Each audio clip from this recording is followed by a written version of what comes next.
In the middle of the night, deep inside a golden palace built in the heart of Dubai's desert, a scream echoed through the marble halls. The servants rushed, terrified, as the world's richest man, Sheikh Amir al-Rashid, stood frozen beside his silk bed. Coiled in the center of it was a massive snake, its scales glimmering under the moonlight that poured through the crystal windows. It wasn't just any snake. It was unlike anything anyone had ever seen before, but what no one knew that night was that this moment, this terrifying discovery, would change everything. Because what the Arab trillionaire was about to find out wasn't just about a creature invading his private chamber, it was about a secret buried within his own mansion, a secret that had been waiting for years to reveal itself. Before we begin, make sure to subscribe to the channel, like this video, and turn on notifications, because what happens next will make you question what's real, what's loyalty, and what price comes with unimaginable power.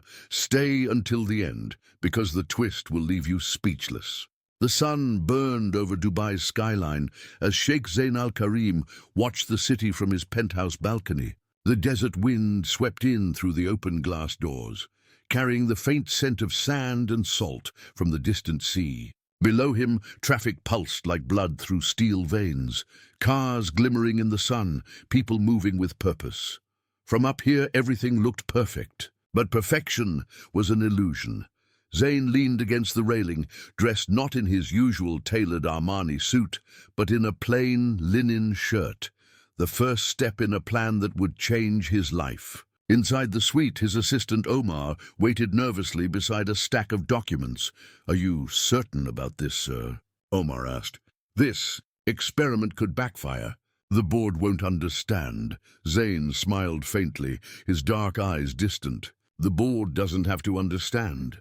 This isn't about business," Omar hesitated. "It's about your wife." Zain turned his gaze toward the horizon. "It's about the truth. He'd married Layla 4 years ago.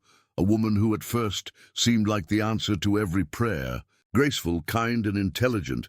She'd caught his attention not because of her beauty, but because of how she'd treated him before she knew who he was. Back then, he'd been just a stranger at a charity gala, standing in the corner with a cup of tea, avoiding the flashing cameras. She'd approached him, laughed, and said, "You look like you'd rather be anywhere else." He'd fallen for that honesty, for that warmth, but time and power had a way of changing people. As the years passed, Layla grew distant, her laughter replaced by polite indifference, her kindness replaced by careful calculation. Zain began to wonder if she ever truly loved him, or just the lifestyle that came with his name. That question haunted him until it became unbearable. So he devised a plan. For 1 week he would vanish from the world of wealth and step into another life, one stripped of luxury and status. He would live as a poor man, working at one of his own construction sites under a false name, and see the truth with his own eyes. More importantly, he would see how his wife reacted when she thought he was gone. Omar sighed, pressing a hand to his forehead. "Sir, this is madness." "Maybe," Zain said softly, "but it's necessary." That night Zain stood before his mirror, staring at the reflection of the man he was about to leave behind. He trimmed his beard unevenly, swapped his sleek haircut for something rougher, and put on a set of cheap clothes he'd purchased anonymously. Gone was the billionaire. In his place stood a man who could pass unnoticed in the crowd. He whispered to himself, "Let's see who truly sees me." By dawn, he was gone. The world thought Sheikh Zain had flown to Geneva for a private business meeting. His security detail and media team were told to keep his location confidential. Only Omar knew the truth, that Zain was now living under the name Yusuf, renting a small apartment in an aging district on the edge of the city. The apartment was modest, with flickering lights, cracked walls, and a single window that faced an alleyway. For the first time in years, Zain cooked his own breakfast, burnt eggs and bitter coffee. He smiled at the taste of imperfection. Later that day, he arrived at one of his company's construction sites, dressed as a low-level laborer. The foreman, unaware of his true identity, barked orders at him as he handed Zane a shovel. "Move the gravel pile to the south wall. And don't just stand there, rookie." Zane nodded, biting back a laugh. No one had spoken to him like that in years. It was humbling and strangely refreshing. As he worked, sweat soaked through his shirt. He felt the sun scorch his back and dust cling to his skin. Around him, the workers joked, cursed, and shared water bottles like brothers. For the first time in years, he felt human. When the lunch break came, a worker named Karim sat beside him and offered him bread. "You're new," Karim said. "From the countryside?" Zane nodded. "Something like that," Karim smiled. "Don't worry, you'll get used to the heat. The boss here pays late, but at least the food's decent." Zane chuckled. The boss, he thought. That's me. But as much as he enjoyed the simplicity of this hidden life, his thoughts kept returning to Layla. What was she doing right now? Was she worried? Or was she relieved? Back in the mansion, Layla stood in the vast, empty living room, staring at the note her husband had left on his desk. "Traveling for business. Don't wait for me for dinner." "Z," she folded it quietly, placing it back on the desk. For a long time she stood in silence, her eyes glistening. Then she whispered, "You didn't even say goodbye." That evening, she sat alone at the dining table, the long marble surface covered in untouched food. The servants whispered in the hall, exchanging curious glances. To them, she was still the queen of the palace, but inside she felt like a ghost haunting an empty castle. As the night deepened, she walked out to the balcony. The city stretched out below her, glittering like a sea of diamonds. And yet, she felt none of its beauty. For the first time in months, she admitted to herself what she had been denying. "I miss you," she said into the wind. She didn't know that at that very moment. Her husband, disguised and anonymous, was standing on another balcony, miles away, watching the same city, whispering the same words. Days passed. Zane continued his undercover life, learning how his employees lived, how they were treated, and how hard they worked for the wealth he'd barely noticed before. He shared food with them, listened to their stories, and earned their respect. But while he worked with blistered hands, he also kept an eye on his wife. Through discreet calls to Omar, he learned that Layla hadn't gone out for parties or social events. She had stopped wearing her expensive jewelry. She had even visited an orphanage she and Zane had once sponsored, but never visited together. Something was changing in her, something real, and that realization both comforted and terrified him. Because if she truly loved him now, it meant she had loved him all along. But if she didn't, he would find out soon enough, because the next part of his plan was already in motion, a moment that would test her heart in ways she could never expect. Zane woke before sunrise to the sound of the call to prayer echoing across the rooftops of old Dubai. It mixed with the hum of life beginning. Street vendors setting up, children laughing in distant alleys, car horns blaring softly through the morning haze. He had never heard the city this way before, not from the window of a limousine, but from the cracked balcony of a modest apartment that smelled faintly of dust and tea. He washed his face, tied his worn boots, and looked at his reflection in the small mirror nailed to the wall. The man who stared back wasn't Sheikh Zain al-Karim. He was Yusuf, the poor construction worker with rough hands and sunburnt skin. He smiled faintly. "Let's see what today reveals," he murmured. At the construction site, the day started with the same harsh rhythm. The foreman shouting, workers lifting heavy loads, the clang of metal on concrete. But Zane found a strange peace in it. The sweat, the strain, the simplicity of effort. It stripped away the noise of wealth and status. He worked silently beside Karim, who had become a sort of friend. "You're quiet today," Karim said, handing him a bottle of water.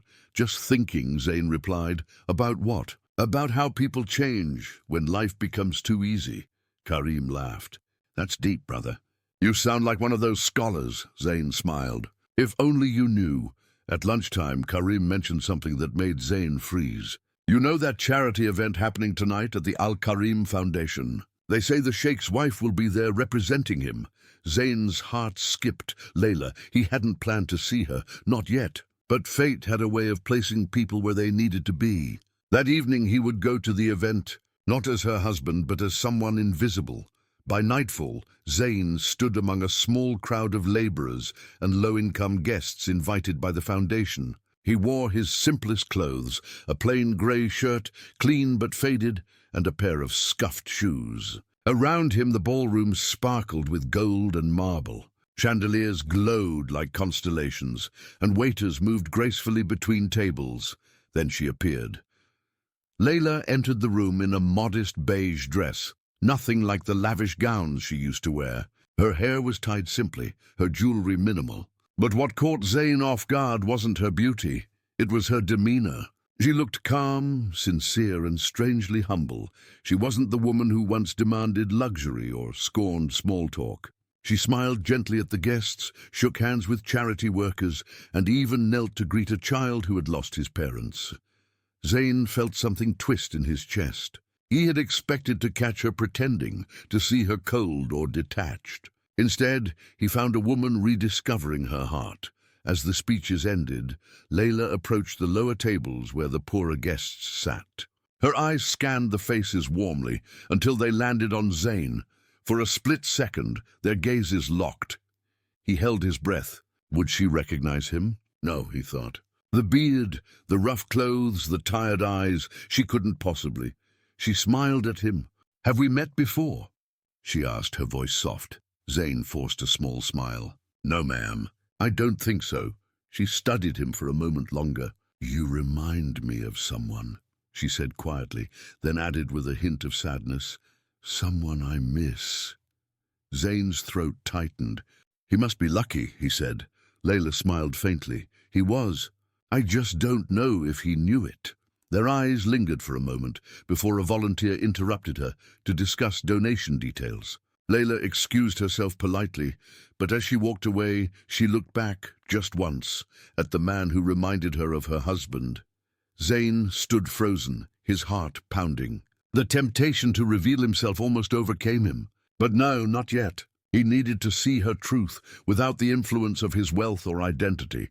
Later that evening, Zane found himself outside in the garden, standing near the fountain where he and Layla had once danced during their wedding reception. He could almost hear her laughter echoing through the night air. Layla walked outside moments later, seeking a moment of quiet. When she saw him again, she hesitated, then approached. "You were inside earlier," she said softly. He nodded. "Yes, I was invited by the charity." "My name's Yusuf." "Yusuf," she repeated, smiling. "It's a good name." He looked down, feigning modesty. "Thank you, ma'am." She tilted her head slightly. "You don't need to call me that. Just Layla's fine." There was a pause, the kind that holds more than silence. "You looked sad earlier," Zane said carefully. "Like someone carrying too much in their heart." Layla sighed. "I suppose I am. My husband and I, we grew apart. I thought love could survive anything, but maybe I was wrong." Zane's chest ached. "Why do you think that?" "Because love needs attention," she said. "It dies when ignored. And sometimes people realize what they had only when it's too late." He swallowed hard. "Do you still love him?" Layla looked away, her eyes glistening in the soft light. "Yes, even if he doesn't deserve it anymore." Zane's heart felt like it would burst. She still loved him. After everything, the loneliness, the silence, the doubts, she still loved him. For a moment he wanted to end the game, to tell her who he was, to fall into her arms and confess everything. But something stopped him. He needed to be certain that her love was unconditional. When the event ended, Layla left in a modest car, not the limousine she usually used. Zane followed from a distance, his old pickup rattling quietly through the narrow streets. She stopped at a small bakery and bought bread, not for herself, but for the children sleeping near the alley behind it. He watched as she knelt beside them, handing out food and water with a gentle smile. She didn't notice anyone watching. For a man who owned half of Dubai's skyline, Zane had never felt smaller or prouder. As the last light of the evening faded, he leaned back in his seat and whispered, "You're still the woman I fell in love with." But the night wasn't done testing him, because as he drove home, he spotted something that froze his blood, a black car. parked near Layla's mansion, and a man stepping out of it, holding a bouquet of white roses. Zayn tightened his grip on the steering wheel. Who was he? And what was he doing at his wife's house? The headlights from Zayn's old pickup dimly illuminated the quiet road leading up to the Al-Karim mansion. His hands were clenched around the steering wheel, his knuckles pale against the leather. The black luxury car parked outside gleamed beneath the streetlight, sleek, expensive, and unmistakably intimate. He watched from the shadows as a tall man in a tailored suit stepped out, carrying a bouquet of white roses. Zayn's jaw tightened. The man walked toward the mansion gate with a familiarity that made Zayn's chest burn with anger.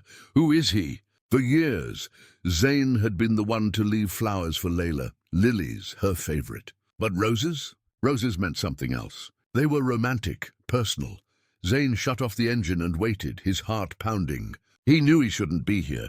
He was supposed to be Yusuf, the humble worker, not Sheikh Zayn al-Karim, the trillionaire husband spying on his own wife. But jealousy had a way of stripping reason away. Through the gate, he saw Layla appear in the doorway. She wasn't dressed in her usual elegant silk. Instead, she wore a simple robe, her hair loose, her face free of makeup. When she saw the man, her eyes widened in surprise, not warmth. "Rashid?" she said. So that was his name. Zayn leaned forward, straining to hear. Rashid smiled, the kind of smile men used when they thought charm could solve anything. "Layla, it's been too long," he said smoothly. "I came to check on you. I heard Zayn left the country. I just wanted to make sure you're not alone." Layla crossed her arms, uneasy. "You shouldn't be here." "Why not?" Rashid stepped closer. "We were friends long before you married him." "I only want to talk." Zayn's grip on the steering wheel tightened. "Friends?" Layla took a small step back. "You're crossing a line, Rashid." Rashid chuckled. "A line?" "Layla, everyone knows Zayn's too busy counting his money to care about what happens here. You deserve someone who actually sees you." Layla's voice sharpened. "Leave." But Rashid didn't move. He reached out, brushing his fingers against her arm. "You don't have to be lonely anymore." "Not while he's gone." Before Zayn even realized it, he was out of the car. The gate creaked open as he stormed toward them, his heart pounding in his chest. "Hey!" he barked. Both turned toward him. Rashid's brows furrowed. "Who are you?" Layla blinked, startled. "Yusuf?" Zayn froze. She remembered his alias. He hadn't meant to reveal himself like this, not yet. But the sight of another man touching her had shattered all control. I'm a worker," Zayn said roughly. "I was just passing by. I saw he was bothering you." Layla hesitated, then nodded slightly. "It's all right, Yusuf. Please go back," Rashid scoffed. "This is none of your business, worker. Go shovel something." Zayn took a step closer, his tone dangerously calm. "When a man doesn't listen to a woman's no, it becomes everyone's business," Rashid smirked. "Do you know who I am?" "I don't care." For a moment the air was thick with tension. Then Rashid threw his hands up. "Fine, I can see when I'm not welcome." He tossed the bouquet on the ground, sneering. "Tell your husband to take better care of you, Layla." He walked off, his perfume lingering behind him like arrogance. Layla sighed deeply, pressing her hands to her temples. "You shouldn't have done that, Yusuf." "He shouldn't have touched you," Zayn replied quietly. She looked up at him, and in her eyes something softened. "You really came to protect me?" "I couldn't just watch," he said. "Not when someone disrespected you." Layla smiled faintly, tiredly. "You sound like him." Zayn's chest tightened. "Like who?" "My husband." For a long moment, silence hung between them. The air smelled faintly of roses crushed underfoot. The sound of Rashid's car fading into the distance left only the wind and the soft rustle of palm leaves. Layla looked down at the flowers, then kicked them gently aside. "I should have known Rashid would try something like that. He always had a way of appearing when things were unstable." Zayn frowned. "He's done this before." "Not exactly," she hesitated. "But when my husband and I started drifting apart, he used to send messages. Little compliments, offers to listen." I ignored them. "I thought if I kept quiet he'd stop." Zayn's fists clenched. The thought of another man preying on her loneliness filled him with quiet rage, but it also made him realize something painful. She really had been lonely. He spoke gently. "You don't deserve to feel unseen, Layla." She smiled sadly. "Maybe not, but sometimes we create our own loneliness." I pushed him away too. Zayn wanted to tell her she hadn't, that it was his own pride, his own obsession with wealth and status that had built that wall. But Yusuf couldn't say that. Only Zayn could. And Zayn didn't exist tonight. Layla stepped closer. "Yusuf, I never thanked you for what you did tonight." "You don't have to," he said softly. She looked into his eyes. "But I want to." For a second, the air between them changed. Slow, electric, unspoken. Layla's gaze softened, her breath unsteady. Zayn could feel her warmth just inches away. He took a step back quickly, forcing himself to look away. "You should go inside." "It's late." Layla hesitated, her expression unreadable. "Will I see you again?" Zayn swallowed. "Maybe," she smiled faintly. "Then I hope so." As she walked back inside, Zayn exhaled shakily. The temptation to reveal himself, to hold her, to tell her everything, it tore at him like a storm. But he wasn't ready. Not yet. He picked up one of the fallen roses from the ground and twirled it between his fingers. The petals were bruised but still fragrant, fragile, beautiful, and real, just like her. Later that night, he returned to his apartment, his mind spinning. He replayed every word, every glance. She had defended herself, rejected Rashid, and even looked at Yusuf, at him, with gratitude, for the first time. He wondered if she was falling for the man she thought was a stranger, and that terrified him, because if she did, what would happen when she discovered the truth? Zayn leaned back against the wall, staring at the ceiling. "What am I doing?" he whispered, but even as he said it, he knew the answer. He was testing more than her love. He was testing his own heart, his own capacity to forgive and be forgiven.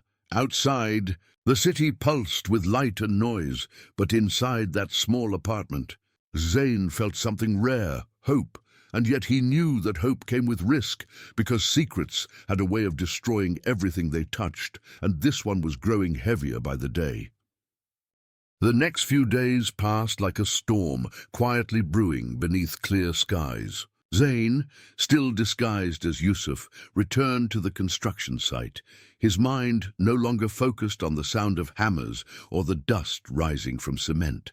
All he could think about was her, the way Layla's eyes softened when she spoke to him, the way her voice trembled with sincerity when she said she missed her husband. He'd seen truth in her, real raw human truth, but every time he closed his eyes, another thought crept in. What happens when she finds out? At lunch that afternoon, Karim, the worker who had befriended him, sat down beside him under the shade of a scaffolding beam. "You look distracted, brother," Karim said, tearing a piece of bread in half and offering it to him. "Thinking about that lady from the charity event again?" Zayn blinked. "What makes you think that?" Karim chuckled. "Because men only stare into nothing like that when it's about a woman." "Trust me, I know." Zayn smiled faintly, accepting the bread. "You're not wrong." Karim nodded, leaning back against a pillar. "Sometimes, when Allah puts someone in your path, it's not for comfort. It's for a test." Zayn's eyes lowered. A test, yes, that's exactly what this was. A test of honesty, of pride, of love. But he was failing it, wasn't he? Every day that passed, he sank deeper into a web of deception. A lie that had started with curiosity and was now growing into something dangerous. That evening, after work, he found himself standing outside the mansion again. He told himself he was only there to make sure Rashid didn't return. But deep down, he knew the truth. He wanted to see her. Layla was in the garden, kneeling by the flower beds. The moonlight shimmered off her hair as she watered the small lilies Zayn had planted years ago. For a long moment, he just watched, his heart heavy with longing and guilt. When she turned and noticed him at the gate, her eyes brightened slightly. "Yusuf," she called. "What are you doing here?" He hesitated, then smiled softly. "I was nearby. Thought I'd check on you, make sure you were safe." Layla put down the watering can and walked toward him. "That's kind of you." "I couldn't forget what happened the other night." She nodded. I couldn't either. There was silence. The kind that wasn't uncomfortable, just charged with unspoken understanding. "Would you like some tea?" she asked suddenly. Zane froze. Every rational part of him screamed no, but his heart, foolish, reckless, said yes. "I'd like that," he said quietly. Inside the mansion, everything looked the same as it had when he'd lived there. Yet it felt different. The chandeliers glowed softly. The faint scent of jasmine filled the air, and every corner carried memories that tugged at him. Layla led him to the terrace overlooking the city. The view was breathtaking, the skyline glowing against the desert night. She poured him tea, her hands steady but her voice quieter than usual. "I don't usually have guests," she said. "Not since he left." Zane took the cup. "You must miss him," she smiled sadly. "Every day, even when I'm angry at him." He studied her face, the quiet sorrow behind her calm. "Why are you angry?" Layla took a deep breath. "Because he shut me out. When we first married, he told me everything, his fears, his dreams, his memories. But somewhere along the way, he started building walls. I don't know if it was pride or pain, but one day I realized I wasn't part of his world anymore. I was just a guest in it." Zane felt the words hit like stones. That was the truth he'd been running from. The wealth, the meetings, the power, all of it had become armor. Armor that kept everyone out, including the woman who had once held his heart. He forced his voice to stay steady. "Maybe he thought he was protecting you." Layla met his eyes. "From what? Love doesn't need protection. It needs honesty." Zane's throat tightened. "And what if honesty hurts? Then it's real." The silence that followed was sharp and fragile. The city lights below flickered, and for a moment it felt like they were the only two souls in the world. Then she smiled gently. "You talk like him, you know." Zane managed a faint chuckle. "Maybe I just understand him. Do you think he'll come back?" she asked softly. He looked down into his tea. "Maybe when he's ready." Layla nodded, then turned her gaze to the skyline. "I'd tell him something if I could." "What?" "That I never stopped loving him," she said. "Not even when I thought I should." Zane's chest burned. He couldn't speak. Every word, every confession tore at his disguise until it felt like he might break. But before he could say anything, a crash of thunder rolled through the distance. The sky, once clear, had darkened suddenly. Layla stood up, glancing at the horizon. "A storm's coming." Zane followed her gaze. Heavy clouds gathered fast, the wind whipping through the terrace. She turned to him. "You should stay until it passes." He hesitated. "I don't want to intrude." "You won't," she said softly. "Please." Minutes later, rain pounded the city. The two of them sat near the fireplace in the living room, the flames dancing across their faces. Layla dried her hair with a towel, then offered one to him. He laughed quietly. "It's been years since I got caught in the rain," she smiled. "Then it's a sign." "A sign of what?" "That you were meant to be here tonight." He looked at her and she met his gaze. The world outside blurred into a haze of thunder and light, but between them, the silence said everything. For the first time in years, Zane saw Layla not through the lens of wealth or titles, but as the woman who had once made him believe in something purer than success, love. He wanted to tell her everything. To say, "It's me. I never left. I just needed to see if your heart still knew mine." But before he could speak, she reached across the small table and placed her hand gently on his. "Yusuf," she whispered, her eyes searching his. "I don't know why, but when I look at you, I feel safe." His heart thudded violently. He could barely breathe. "You remind me of him." Zane swallowed hard, his voice trembling. "Maybe that's because love doesn't forget." Her eyes shimmered. For a moment, neither of them moved. The air was thick with truth neither could name. Then, from somewhere deep within the house, the clock chimed midnight, breaking the spell. Layla withdrew her hand, her cheeks flushed. "You should rest. The rain won't stop soon." Zane nodded, his voice low. "Thank you for trusting me."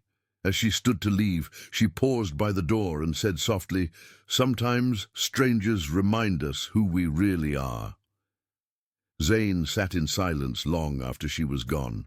The fire crackled, the rain fell harder, and his secret grew heavier. He'd come here to test her love.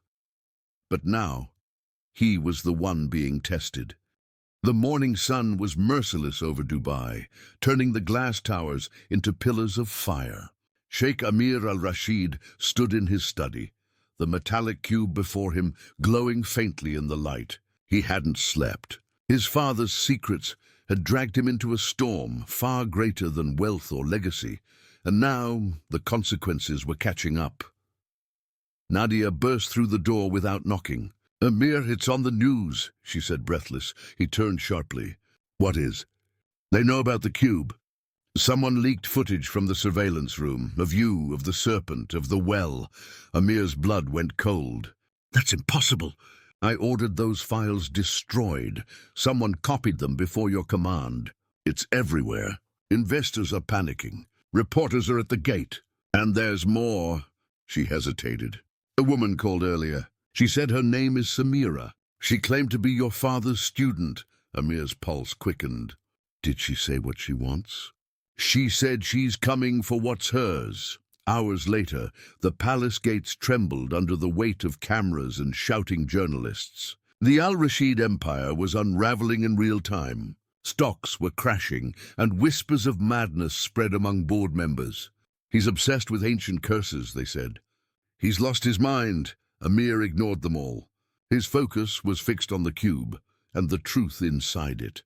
As dusk fell, his private elevator opened, and a tall woman stepped out. Her face was veiled, her posture regal yet cold. "Samira," Amir said evenly. She removed her veil. Her eyes were sharp, intelligent, and familiar. "You look just like him," she said softly. "Your father." "You knew my father?" "I was his apprentice," she replied. "He found me in Morocco when I was 16. He said I had the sight, the ability to feel what others cannot." Amir frowned. "Then you know what this is." He gestured toward the cube. Samira's gaze darkened. "The flame of Al-Qadir. He swore it would never be opened again." "Then why come for it?" "Because I know what it truly does," she said. "It doesn't reveal truth, it consumes it. It feeds on what's real, until all that's left is illusion. Your father realized too late. That's why he sealed it away." Amir stepped closer. "You're lying." "It showed me who I am." Samira met his eyes, unflinching. "Did it, or did it show you what you wanted to believe?" He hesitated. For the first time, doubt cracked his confidence. "The flame doesn't grant wisdom," Samira continued. "It creates reflection, a mirror of desire. That's why your father destroyed every record of it. He saw empires crumble because men couldn't look away from their own illusions." Amir shook his head. "No, my father left me a message. He wanted me to finish his work. His last words were a warning, not an invitation," she said quietly. "I know because I was there when he died." Amir froze. "You were what?" She nodded slowly. "He asked me to bury him beside the well. He told me the serpent would protect his heir from making the same mistake. But the serpent has been silenced now. You killed your protector, Amir." The realization hit him like thunder. The serpent's final act, dissolving into dust, hadn't been surrender. It had been sacrifice. Samira stepped closer, her voice soft but firm. "You must destroy the flame before it consumes you. Before it consumes everyone." Amir's hand trembled as he looked at the cube. "If I destroy it, the truth dies with it. Some truths were never meant to live," she whispered. The air grew heavier, charged with something ancient and unseen. The cube began to glow again, brighter than before, pulsing faster like a heart on the verge of rupture. Samira's eyes widened. "You touched it again, didn't you?" "I had to know," Amir said. "I had to see." The light burst outward, engulfing the room. Time itself seemed to fracture. Amir stood once again in the desert temple, but this time it wasn't a vision. The sand swirled around him like golden smoke. His father appeared ahead, standing beside the serpent statue, his face lined with sorrow. "You were warned," the voice of his father said. "I needed answers," Amir shouted. "Why hide the truth?" His father's voice echoed through the temple. "Because men destroy what they do not understand. The flame doesn't show the world's truth, it shows yours. And yours, my son, is pride." Amir's chest tightened. I've spent my life carrying your shadow, trying to prove I was worthy. And in doing so, his father said softly, you forgot what worth truly is. The serpent's eyes flared again, and Amir felt fire in his veins. The temple walls melted into scenes of his own life, his empire, his lovers, his betrayals, his endless hunger for control. Everything he had built crumbled into sand before his eyes. Please, he whispered, I don't want this. Then let go, his father said. Let go of what was never yours. The fire engulfed him.